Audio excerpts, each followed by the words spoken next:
Dear teachers, welcome to JS in English Learning. We are with Unit 7 of PGTRB and we are discussing Chinua Achebe's essay, The Novelist as a Teacher. And we are with the second part of this essay. In the second part, we have Chinua Achebe speaking about the Western culture and European culture. And while beginning this essay, he says, the Western man once considered hygiene to be a god. The concept of hygiene was very much celebrated by the Western man in the past, but in the present time, the same Western man was not worried about hygiene. So he finds there is a kind of hypocrisy in the Western behavior. ஒரு காலத்துல ஹைஜீனை பெருசா celebrate பண்ண அந்த western culture, the Western people என்ன பண்ணாங்கன்னா, they were insisting on following hygiene and using that hygiene as a yardstick. They were criticizing African society. They were telling Africans do not have hygiene. They are uncivilized people. But the present day English man is celebrating not following hygiene, for which he is taking English pop song as an example. There is an English pop song titled, I aren't going to wash for a week. I'm not going to wash for a week. Not washing oneself for a week is an abominable act, which is an undigestible act for an English mind in the past. But in the present, there is a pop song, which is a popular song. Pop song, a popular song. And this pop song shows that the English people have vowed not to wash themselves for a week. This thing is a kind of blasphemy, and this thing is a kind of defeating one's own ideology. So he says the Englishman is a hypocrite. Such English world had been our masters for some time. And then he says, we Africans at least are better than Englishmen because we never made hygiene into a god, whereas the Englishman made hygiene into a god. They looked at hygienic practices equal to being sacred. நீங்க சுத்தபத்தமா இருக்கணும், கை கழுவணும், சாப்பிட்றதுக்கு முன்னாடி கை கழுவியே ஆகணும். ஏன் இல்லைன்னா you are doing unholy act அப்படிங்கிற மாதிரி western mind has elevated hygienic practices into a sacred act, whereas Africans never bothered about it. Rather, when they felt like they washed it, when they felt they need not wash, they just went, had their food. So he says, we lived a very normal life. But then he says, we Africans are branded as uncivilized. There are a lot of sins and blasphemies recorded against our name. Africans, in a way, they are uncivilized fellows. They are criminals. They are the ones who did the worst sins possible. What are the sin? Not washing hand was a sin.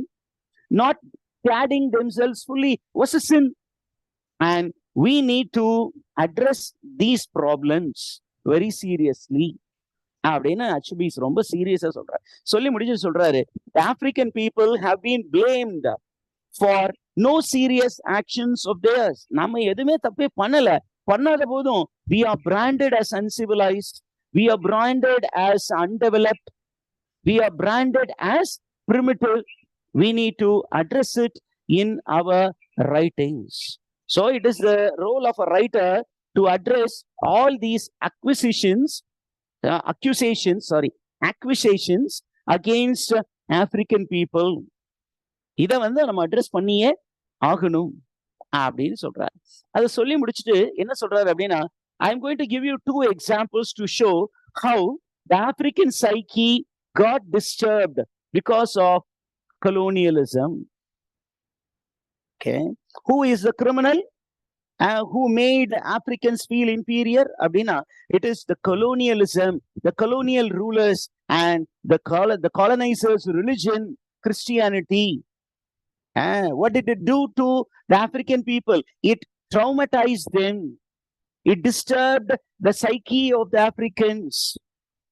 It shocked the Africans. அப்படின்னு யார் சொல்றா?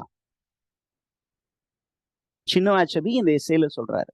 So the African mind is bit disturbed, and it is the role of the writer to help the Africans come out of their disturbance.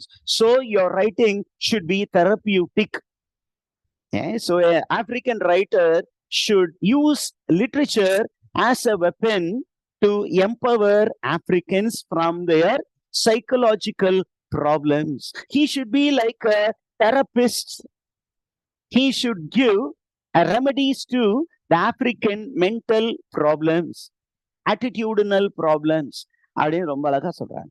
சொல்லிட்டு என்ன சொல்றாரு அப்படின்னா, he is giving the example of how the African Christians, maybe the first ones to adopt Christians, how they were shocked to see their own girls performing the European dance during gospel ceremonies. The European dance was maypole dance. இதனால என்ன sir problem? What is the problem அப்படின்னு கேட்டீங்கன்னா, Africans had their own cultural dance. When that dance was sidelined and the European dance, Englishman's dance was maypole dance, that was adopted by the Englishman, by the Africans, which means the Africans who became Christians or Africans who accepted the rule of the colonizer, they started losing their own self-identity. They started looking down upon their culture. They started looking down upon their tradition, upon their own history. They thought their history was bad. Their upbringing was bad, which is very, very damaging, very, very dangerous move. அதை சொல்லிட்டு என்ன சொல்றாரு அப்படின்னா, he is giving contrasting images. என்ன அப்படின்னா, when Africans celebrated the tin, when Africans were very busy with the pots, the Western man came and said, pottery is very bad. Take the tins. அப்படின்னு என்ன கொடுத்தான்? Metal வேர்ஸ African கையில கொடுத்துட்டு, this is the sign of being civilized அப்படின்னு சொன்னான். And Africans accepted it. Okay, அவங்களுடைய pottery was considered to be an evil practice. It was considered to be uncivilized practice. It is the sign of what do you say? It is a sign of a lack of development. So Africans kept aside pottery and they took metalwares into their hands. They took what do you say?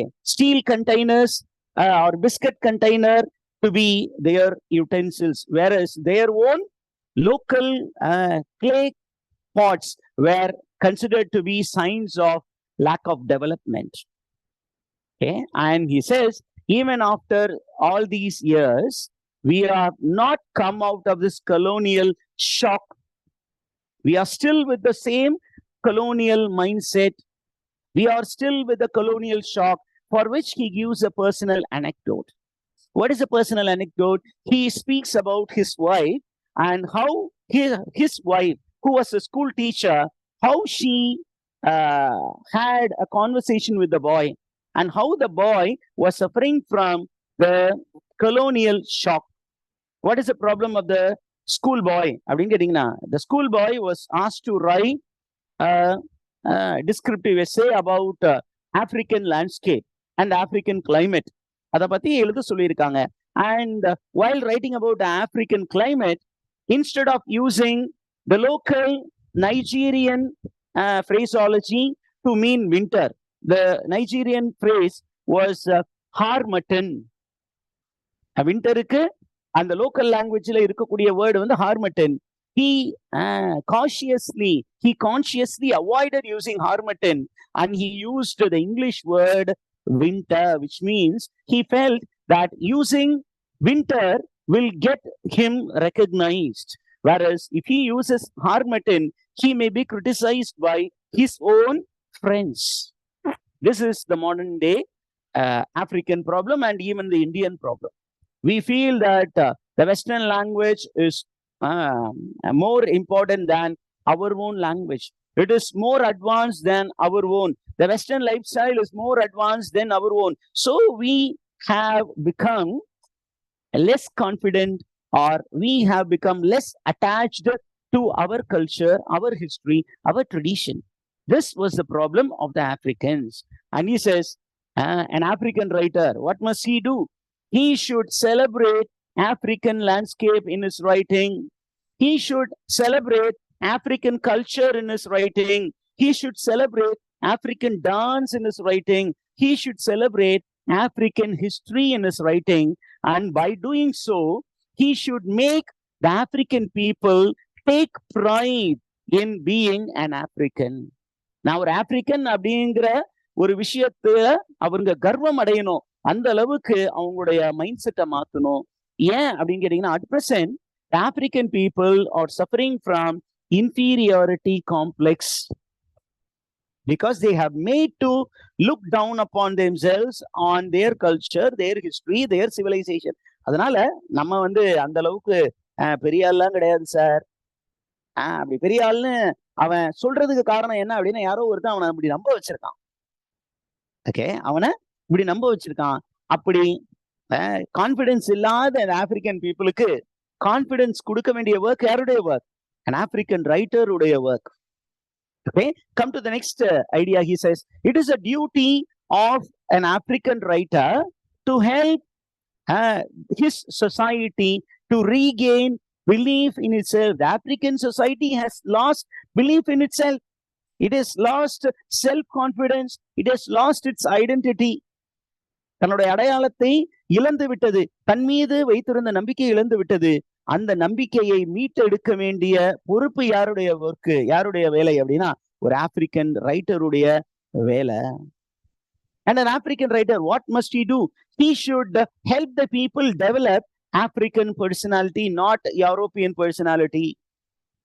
You should make your people develop their own personality, their own democracy, their own way of socialism, and they should develop their negritude. Negritude அப்படின்னா thinking about yourself as you are.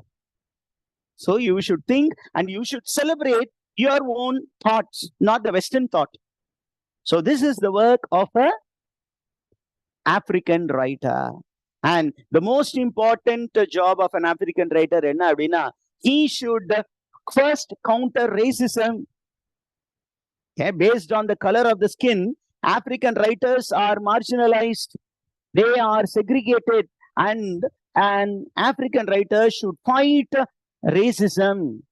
And after fighting himself, he should help the people in Africa to counter racism, and he should help them to celebrate their own skin color, their own culture, their own tradition, and henceforth develop their own identity. அப்ப what is the major role of an African writer? திருப்பியும் அப்படியே recall பண்ணிட்டே வர்ற மாதிரி தான் இந்த S A அமைப்பு இருக்கு. சொல்றாரு, it is the task of an African writer, a novelist, to re-educate the people of Africa. They have learned something which is bad. What is the bad learning that they have received? That they are undeveloped people. They are primitives. They are savages அப்படின்னு நம்ப வச்சிருக்காங்க. யார நம்ப வச்சது? The colonial writers, the English writers who wrote about Africa. They have made Africans believe that they were primitives, they were savages, they were underdeveloped people, they were not capable of evolving a good culture அப்படின்னு அவங்களை நம்ப வச்சிருக்காங்க. அந்த தப்பான லேர்னிங்க என்ன பண்ணணும்? Unlearn பண்ணி we have to re-educate them that they are individuals. They are a civilized people. Their culture is a civilized culture. Their tradition is a rich tradition. Their history is a rich history. Their mythology is one of the best mythologies in the world. அப்படின்னு ஒரு re-education கொடுக்கணும். You should regenerate their spirit அப்படின்னு சொல்லிட்டு he is borrowing words of a writer by name Ezekiel Mephalel. Ezekiel Mephalel, he once stated that it is the important duty of a writer to create an African image. You have to create a self-image. உங்களை பற்றி ஒரு நல்ல அபிப்பிராயம் உங்களுக்கு இல்லைன்னா இந்த உலகம் உங்களை நல்லா பார்க்காது. அதே மாதிரி ஒரு ரைட்டர் என்ன பண்ணணும்? He has to create a positive image about Africa. And again, the author is making another allusion, a reference from Ghanaian professor of philosophy. The name of the professor is William Abraham. He said, it is a duty of Africans to focus on African problem. If there is an African scientist, what should African scientists do? He should solve some of the scientific problems of Africa. முதல் ஆப்பிரிக்கால இருக்க scientific ப்ராப்ளமா பாரியா, அப்புறம் அந்த world problem போய் பார்ப்ப. முதல் ஆப்பிரிக்கனா இரு, ஆப்பிரிக்கன் பீப்புளுடைய சயின்டிபிக் ப்ராப்ளம்ஸ் நீ பாரு. If you are an African historian, don't think about world history, think about your history. உன்னுடைய ஹிஸ்டரியை ரீரைட் பண்ணு. If you are an African political scientist, think about the politics of Africa. Why do you look beyond when your people are wanting? உன்னுடைய வீட்டிலேயே ஒண்ணும் இல்ல, அப்ப அடுத்த வீட்டுக்கு நான் உதவி செய்ய போறேன்னு ஏன் ஓடுற அப்படின்னு இவர் சொல்றாரு. So a writer must focus on African problem அப்படின்னு சொல்லிட்டு he is telling, it is my duty as a writer, I have done it, that I have spoken against slavery, I have spoken against the woes of colonialism, I have spoken against the problems created in Africa by the Englishman's religion, Christianity. This I had done and I had not failed to do this in my writing. நான் அதை செஞ்சிருக்கேன், அதை நான் செய்ய தவறி இருந்தேன்னா I am not a novelist, I am not a good writer அப்படின்னு அவரு சொல்லிட்டு he goes to speak about the function of an art. What is the function of an art? The function of an art is to educate the mind. It is to educate the mind. Entertainment is secondary, but the most important thing is educating the mind, making the mind strong. அந்த மைண்டை வந்து நம்ம strong ஆக்கணும். அந்த strongness of mind is missing in African people. They are suffering from inferiority complex. So we have to make them strong. We have to address this inferiority complex. We have to give them a positive self-image. அதை கொடுக்கணும் அப்படின்னு சொல்லிட்டு என்ன சொல்றாரு? Towards the end, he says, I want to arrive at a situation like what is mentioned in a recent anthology of Xhosa folk tale. Xhosa folk tale ஒண்ணு ரீசெண்டா வந்திருக்கு. அதுல ஒரு அழகான ஒரு பேசேஜ் இருக்கு. அந்த பேசேஜ்ல சொல்லப்பட்டது மாதிரி என்னுடைய ஆப்பிரிக்கன் ஸ்பேஸ், என்னுடைய ஆப்பிரிக்கன் பீப்புள் மாறணும். என்ன சொல்லியிருக்காரு? They all came and they lived happily together. Africans must become happy and an African writer should work towards it. He had several sons and daughters who grew up and helped in raising the standard of education of the country. So who are these sons and daughters who helped to educate the standard of education of the country? Not only educationists or academicians, even a novelist has to do this job. அப்படின்னு சொல்லி இந்த ஒரு particular லெக்சரை அவர் முடிக்கிறார். And this lecture is converted into an essay. And this lecture was delivered in Leeds University, England in the year 1965. And we have come to the end of the essay. Do you have any questions? If you have, you can now raise your questions, teachers.